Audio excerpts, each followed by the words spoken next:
chapter 19, verses 18 to 22, and let me read them to you again. I think we talked about it, but we'll start there. But Lot said to them, "No, my lords, please, your servant has found favor in your eyes, and you have shown great kindness to me in sparing my life. But I can't flee to the mountains. This disaster will overtake me, and I'll die. Look, here is a town near enough to run to, and it is small. Let me flee to it. It is very small, isn't it? Then my life will be saved." In 21, he said to them, "Very well." The angel said, "Very well, I will grant this request too. I will not overthrow the town you speak of, but flee there quickly, because I cannot do anything until you reach it." That town was called Zoar. They've already been told, get out of town. And Lot said, "I can't go to the mountains. You told me to go to the mountains. I don't have time to get there. I need to go somewhere else." And the angel said, "I'm going to grant that request." He said, "Fine." He relented and said, "Go to the nearest town, because my hands are tied. My job is to destroy this place, and I cannot do it with you in it." All right. So that brought us down to verse 23 to 29. Let me read those to you. By the time Lot reached Zoar, the sun had risen over the land. Then the Lord rained down burning sulfur on Sodom and Gomorrah from the Lord out of the heavens. Then he overthrew those cities and the entire plain. Those cities and the entire plain. Do you remember those 5 kings we talked about last week? I erased all this because I was putting up new stuff. Well, we talked about Abraham. We talked about 4 kings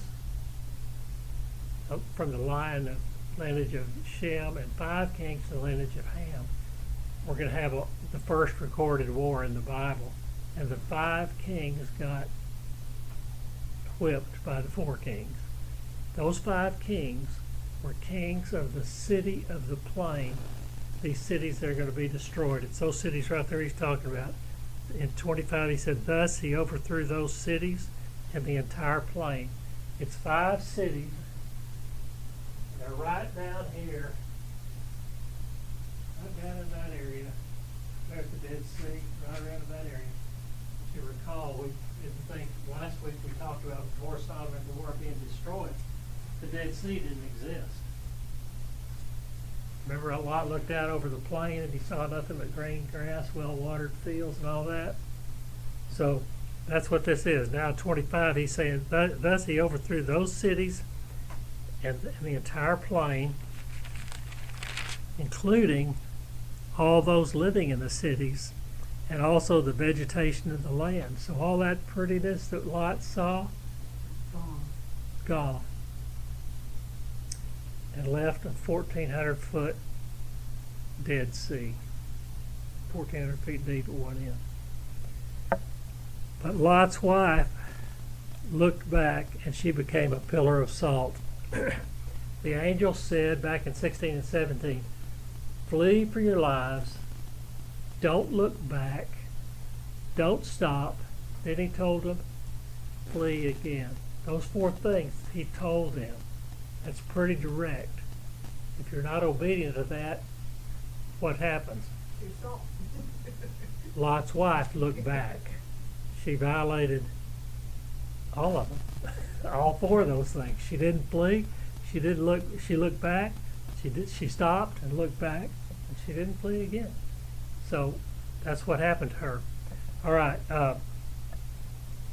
Lot followed the instructions with his 2 daughters, and they escaped.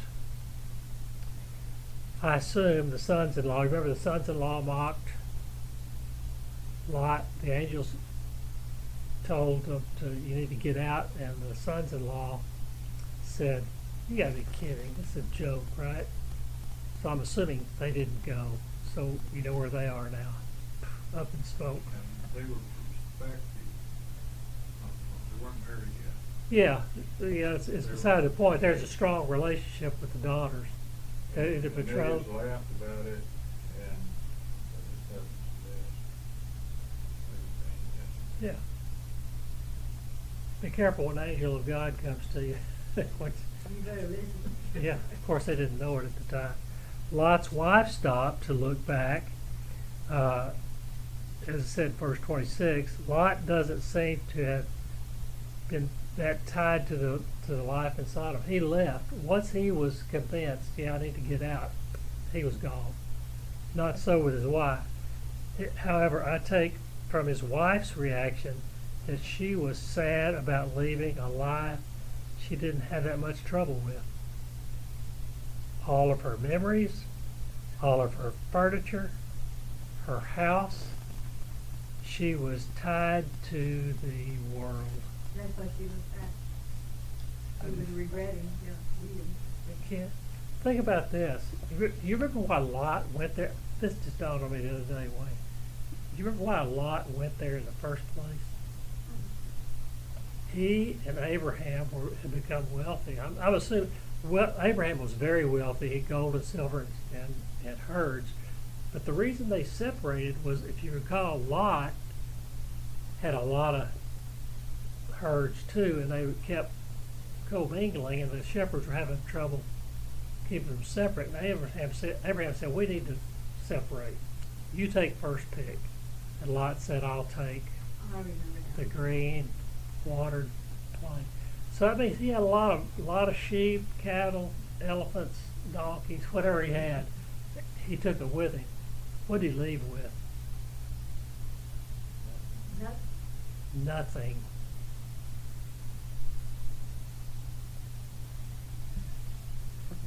His wife left with nothing too. She regretted it. Lot might have looked back and said, oh, I just had 5 little sheep born this morning. I sure hate to leave them and look back. But he didn't look back. He said, I'll get more sheep, I guess. Well, she probably had all of her family there too, didn't she? Probably her family, her whole life. And I mean her whole life. My whole life I take with me wherever I go. It's in my heart. Jesus Christ is my life. I take him. If our house gets blown up in the helter-skelter by some atomic bomb, should I live through it, I still have my life. I take it with me. It's what I prayed about today. I still have the joy of Christ. I get another house. And material things are not that important with the ark to some people. Yeah, well, it's the It last. wasn't her. It's the last thing Lot's wife ever thought about. Okay, so all of her memories, all her furniture. She did not believe God, and she looked back. I don't think she really believed. She might have believed, yeah, it's going to be blown up. I don't think she, for sure, didn't believe the extent of what she was dealing I with. think she didn't think. That made her apostate. She just turned around. You said, what does apostate mean? She rejected the truth of God. That made her apostate. Okay, look at Luke 17, lest there be any doubt. No. Luke 17. I think we're through with that section over there, so we'll get over here to Luke for a second. This will answer, this will respond to what Wayne just said, I think. Y'all get there. Luke 17, verse 28.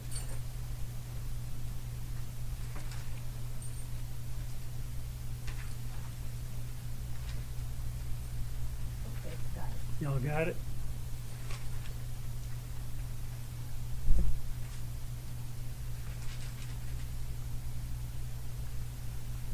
All right. It was the same, this we're looking at 28 to 33. It was the same in the days of Lot. People were eating and drinking, buying and selling, planting and building. That sounds like just everyday life, right? Got up, went to work this morning. But the day Lot left Sodom, fire and sulfur rained down from heaven and destroyed them all. It will be just like this on the day the Son of Man is revealed. On that day, no one who is on the roof of his house with his goods inside should go down to get them. Likewise, no one in the field should look back for anything. That's exactly what Lot and his wife were told. Don't go back. Don't get anything. Just get out of town. Don't stop. Don't look back. That's what Jesus just said. Now look at verse 32. Remember Lot's wife. That's our charge right now. Remember Lot's wife. Whoever tries to keep his life will lose it, and whoever loses his life will preserve it. She gave up Christ. She didn't know Christ. He was not around then in their life. He was there, but they didn't know it. She counted on the things of this world, and it cost her dearly. Lot said, I don't need the things of this world. I'm getting out of town. So he was faithful to the message that God had sent. But maybe he had a closer relationship with Christ than she did. Oh, there's no question about that. Peter said, if you recall, we looked at it last week over in 2 Peter, said Lot was a righteous man. Mm-hmm. Even though that big discussion we had here about Lot's daughters, Lot offering to give them up to the angels instead of to the homosexual men of the community rather than the angels that were there. He said, take my daughters instead. That generated a lot of conversation in here. So in spite of that, Peter says he was a righteous man. And he responded the right way when it came time to leave town. He followed the instructions that God gave. Not so with Lot's wife. Lot's wife tried to keep her life, the life she was tied to. She did not have the strength of character to deny herself. Now, you're going to hear this verse out of me a lot, even though it didn't apply to them at the time because there was no cross. But she did not have the strength of character to deny herself, take up her cross, and be faithful to God. She did not have the strength to do it, nor the commitment. She looked back and lost her life. She was apostate. What about the people of Sodom and Gomorrah? Gone. They're gone. We know the king of Sodom was ostracized by Abraham because of his wickedness in Sodom. So it was bound to come up. It's bound to have come up before. You remember we had Melchizedek sat down with Abraham and the king of Sodom. Melchizedek blessed Abraham. Abraham gave him an offering. And the king said, let's divide up the spoils of war. You take the money, I'll take the people. Remember what Abraham said? I don't want one thread from you. He said, I don't want a thread from you. I don't want the thong of your sandal. I do not want you to be able to tell anybody that you helped make Abraham rich. And he did that. He said that with contempt in his voice. I would love to have heard Abraham say that.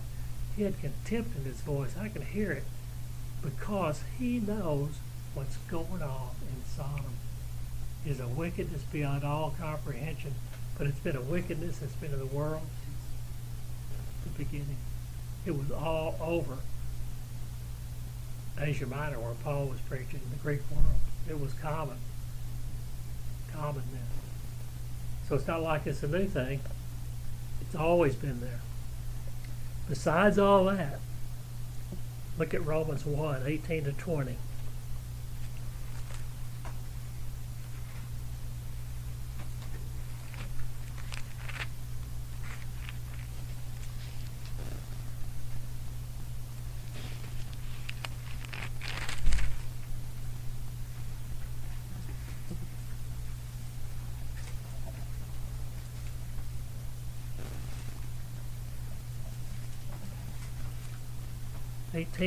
Romans 1, 18 to 20.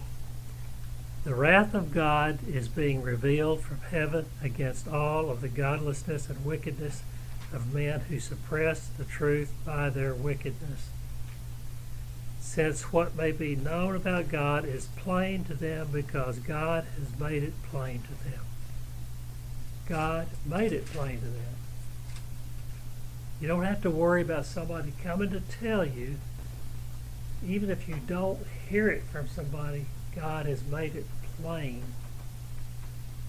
For since, in verse 20, for since the creation of the world, God's invisible qualities, his eternal power and divine nature have been clearly seen, being understood what has been made, so that men are without excuse. Those guys at Sodom rejected God from the get-go. The king of Sodom knew it. Abraham knew it.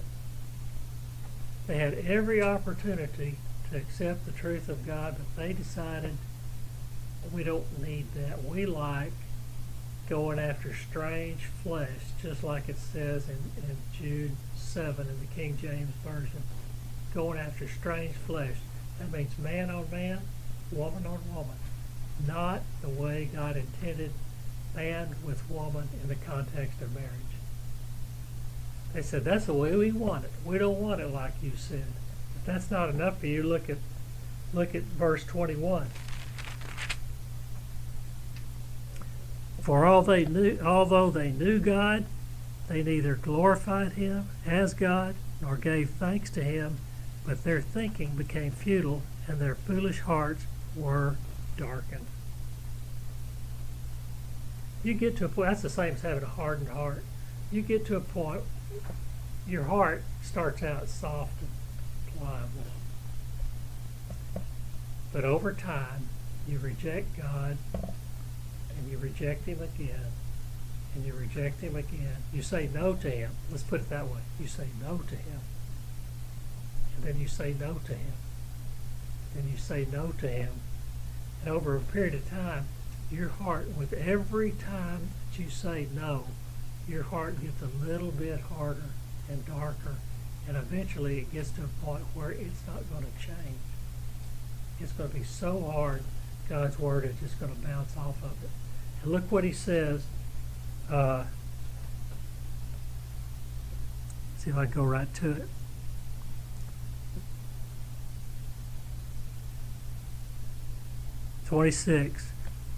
Hearts get so hard because of this, all of this stuff, that what they were talking about. Because of this, God gave them over to shameful lust, even to their own desires, their own sinful desires.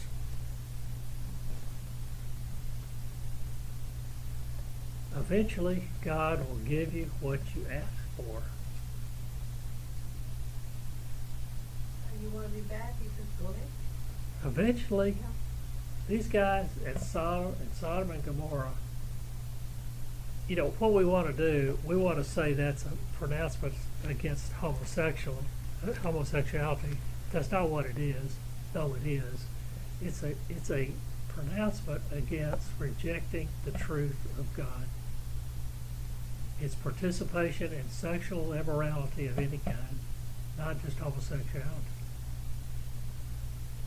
That's what it's talking about. It's sexual immorality. And their hearts got harder and harder and harder over time. And that's what we're talking about, when their hearts get darkened. They were apostate. The people of Sodom and Gomorrah were apostate. Even if they never physically heard a missionary come to their town and give them the word, give them the gospel. He said in verse 20,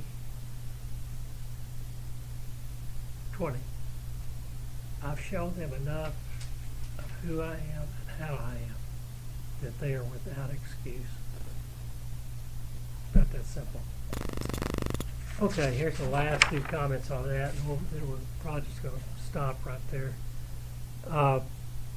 The reason Jude introduced the example of Sodom and Gomorrah is that their punishment functions as an example of what God will do in their failure to those who reject him. This is about all of these things that we talked about. We had this triad over here, right here.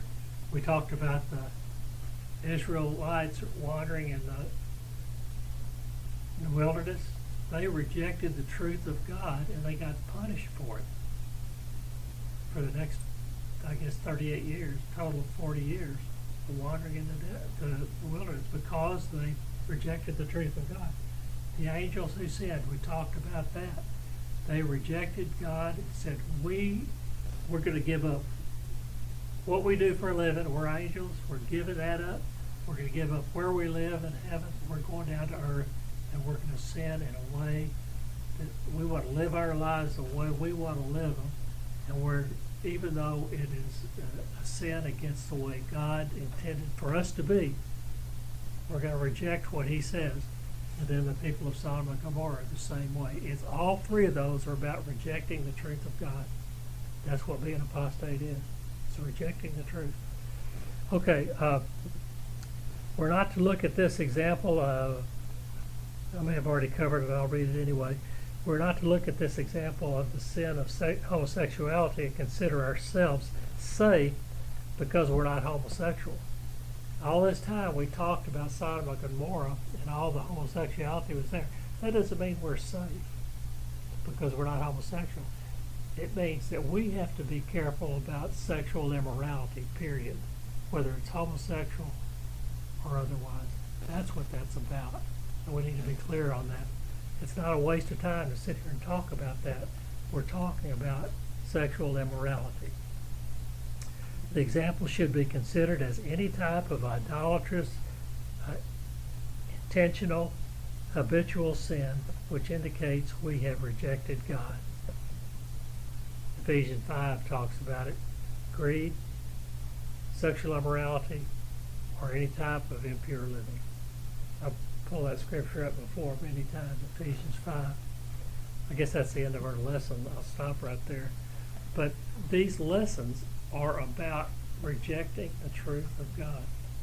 He gave us Jude gave us 3 examples to consider, but Paul said these are to serve as examples to you, and Jude says, I'm telling you these things as reminders to you. They apply to you. They apply to you. And because it is written, this letter is written to all future Christians, I prove that. The way verse 1 is worded, it applies to us too. This is a timeless letter. The whole Bible is timeless. But this letter was written specifically to Christians of the future. Okay, we're going to stop there. I'm not going to get into